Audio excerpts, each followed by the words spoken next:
Okay, welcome back to AET 250. For this demonstration, we're going to build on what we did in the last lab.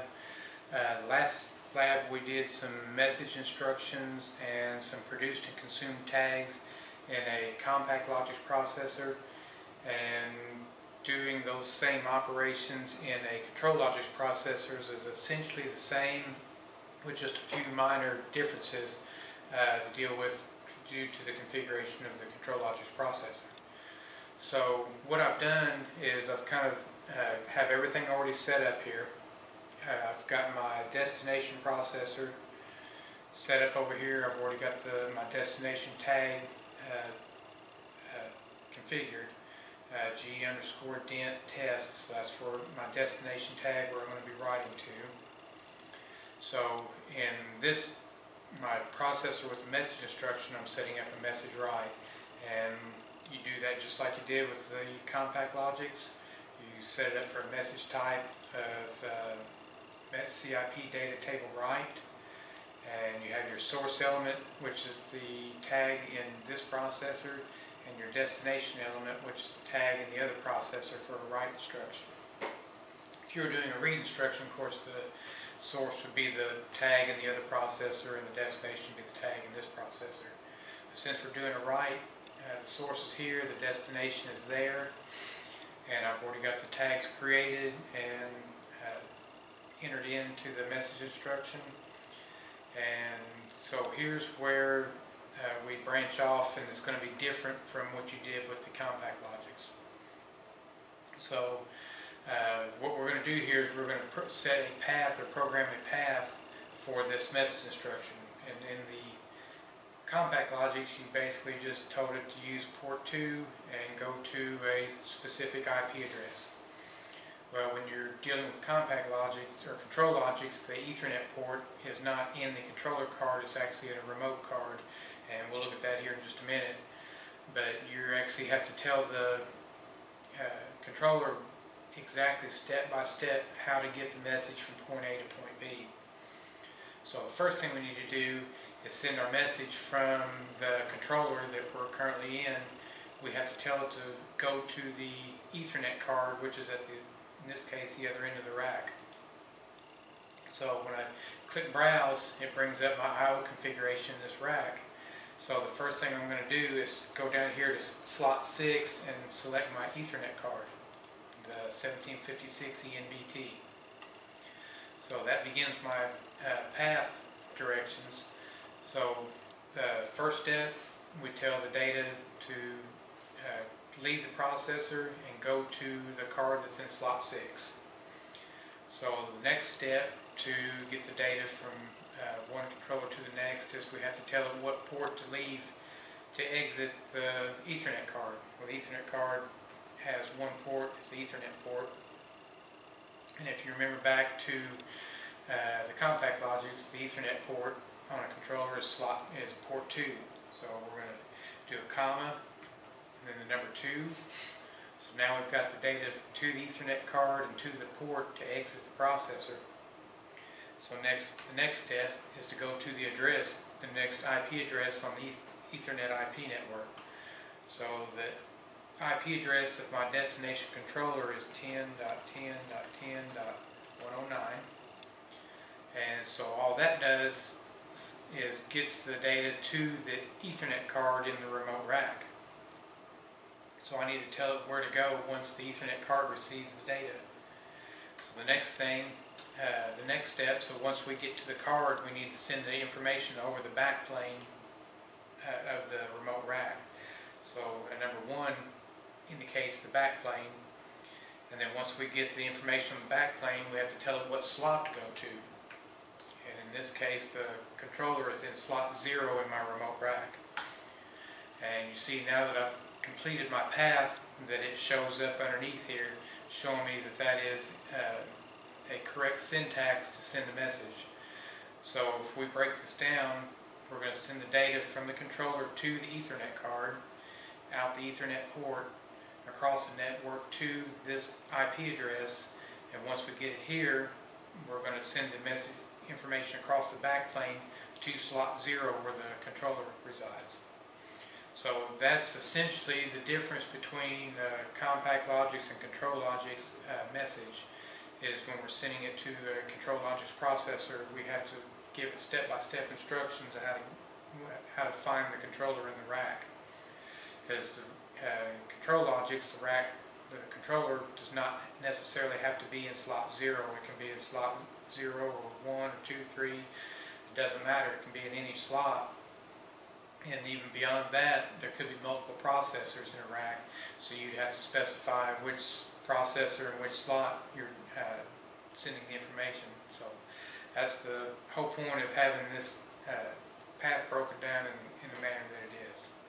So I've got everything typed in. I'm going to click apply. Okay. So my message instruction is configured. Let's accept the changes. Once that's done,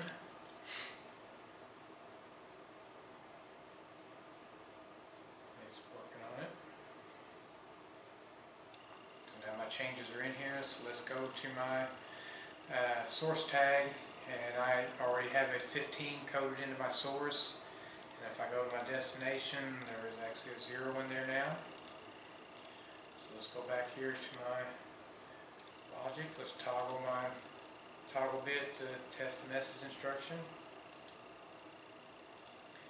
and you see that I get my done bit, so that tells me that the message successfully sent. And we can confirm by going to my other processor and see that my 15 in the source tag is now also in my destination tag, so that message instruction did work and the path was accurate. So that's how you write a message instruction in ControlLogix versus ContactLogix. Like I said, everything's the same except for the path. And so I said we would look at the Ethernet card.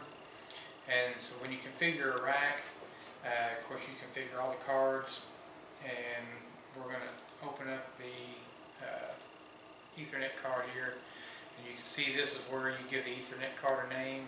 You set its revision number, which the Ethernet cards or EMBT cards in our racks are all version 6.4, and then you give it the IP address. And so notice it's grayed out. You have to go offline to change this configuration and then download it to the processor to change the IP address. If you configure this card and leave this blank, it will keep the IP address that's already in the card. So this is where you go to see the IP address and the revision number of the Ethernet card. So I'm going to get out of this. So now what I'm going to do is go ahead and show you how to set up a produced and consumed tag in ControlLogix, which, like I said, the creation of the tags is the same as the ContactLogix, but how you add the remote rack to your I/O tree or your I/O configuration is slightly different. So if I could scroll down here to the bottom of my controller organizer window, or my cow. If I scroll down here to the bottom, I'll see my rack configuration with my processor slot 0, my I/O cards in slots 1 through 4, and then my Ethernet card in slot 6. Well, under my Ethernet card, you see a branch called Ethernet. So this is where I add my remote rack. So I don't add a remote controller right out of the gate. The first thing I have to do is add my remote Ethernet card. So if I right click here, click new module. So the first thing I'm setting up is a communication modules, because I have to set up my remote. That's the first thing I'm hitting whenever I write or make the connection will be the Ethernet card. So that's the first thing I need to set up. So I'll select the 1756 ENBT card. So that brings up my configuration window for my remote card. I can give it a name. We're going to call it Trainer 3 because this happens to be the card on the third trainer. I need to change my module definition because it defaults to revision 5.1. So I'm going to change that to 6.4. also defaulted to a chassis size of 17, which that is a 7-slot chassis. So I'll click OK, accept those changes. So now I've got it named Trainer 3, revision 6.4, it's a 7-slot chassis. Now I'm going to go ahead and type in the IP address, which is 10.10.10.109. And the Ethernet card is in slot 6. So now I click OK to create this module, and it gives me a warning. If I were doing this in a real world situation where I was actually connecting to maybe a piece of running equipment, by making this connection you could actually cause some erratic behavior on a piece of moving equipment. So it gives you this warning that you can inhibit this connection, go ahead and create it, but inhibit it so it doesn't change anything. But since this is trainer environments, there's no moving parts or pieces, so we're just going to let it go ahead and create it. And it says it is creating the module, it is working on it. And when it gets done, it just takes it a second here.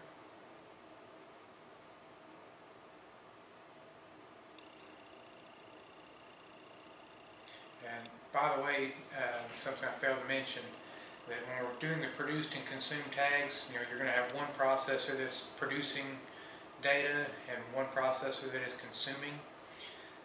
If you remember when you did the ControlLogix, you had to modify just the processor that's doing the consuming, because the producer, you're just setting up the tag to broadcast and it doesn't care where it's going. So the consumer is where you make the I/O configuration change. The producing processor, you do not have to make any changes to the I/O configuration. So now you'll see it's added this ENBT card down here under my Ethernet branch, and it's showing my 7-slot backplane. So what I'm going to do now is right click on this backplane, click new module, and now I'm going to add the controller in on that module, because that's what I actually wanted to communicate with. And the controllers in our trainers are 1756 L61s or ControlLogix 5561 controllers. So I'm going to select the 1756 L61. The major revision on our trainers is 19, and that's what it defaults to, so we can accept that. It defaulted to slot 0 here, which is the slot that the controller's in. I'm going to give this a name. We'll call it trainer_3_controller. You cannot give it the same name that you gave the Ethernet card, because it will give you an error saying that module property is already in use. So you have to give it a different name. So I'm going to call it trainer_3_controller. Click OK. And it created my controller. So I just click OK. And it made... So now if you look at my I/O tree down here under the Ethernet port, you'll see the ENBT 1756 ENBT Trainer 3, which is the one I created. You'll see under that the backplane, and then under the backplane you can see that it shows the Ethernet card and the controller. So you do not have to configure the I/O, because we're not talking to the I/O. The only thing we're talking to is just the controller with our message instructions. So that is the extent of the configuration change. So I'm going to go ahead and click Save up here. If you remember, whenever we create produced and consumed tags, you have to do that in the offline. You can't do that online. So the first thing I'm going to do here is go over here to my controller that I'm going to use to produce. Let's go ahead and save what changes I've made there. So I'm going to go offline on this processor, which is my producer.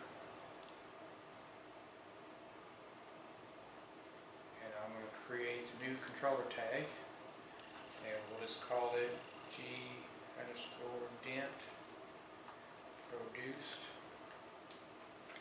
and the tag type is defaults to base, so we're going to call this produce, make it a produce tag, and okay. So now I've got my produce tag down here. Now let's go back to my consuming processor where I've done my configuration change. So I'm going to go up here, we're going to go offline, create a new controller tag, and call it G_dent consumed, and we're going to make it a consume tag. So when you do a consume, you have to set the connection type. So our producer, now that we've configured our Trainer 3 controller down here, when I click my menu, that shows up as a producer. The remote data is G_dent produced. I'm going to click OK. OK. And like I said, this is just like you did in the ControlLogix. So now I'm going to download my new program.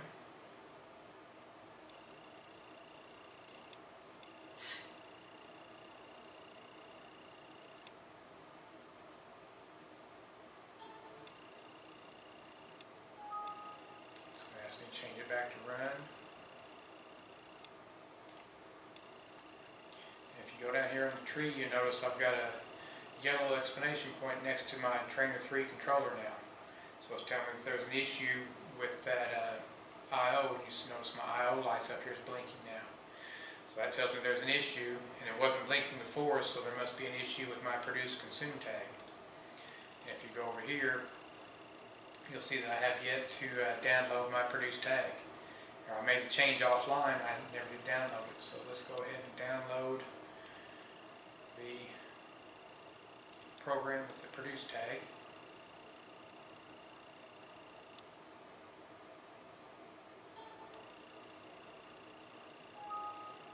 And we'll go back online, switch everything to run mode. So now if I go back over here to my other process, you notice my yellow exclamation point has gone away and I have a solid I/O light again. So that's what it was looking for, was trying to get information from the produce tag that wasn't there yet.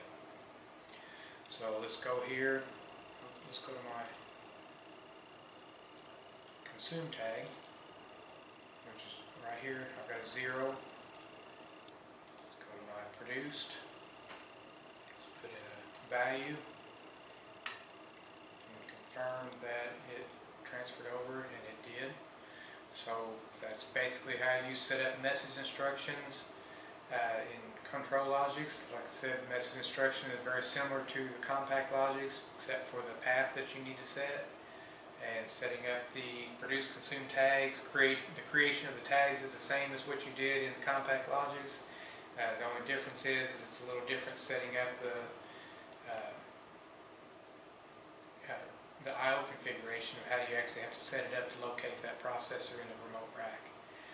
So that's what we have. If you have any questions, please let me know. You can email me, call me, stop by my office, or post it in the discussion board of class.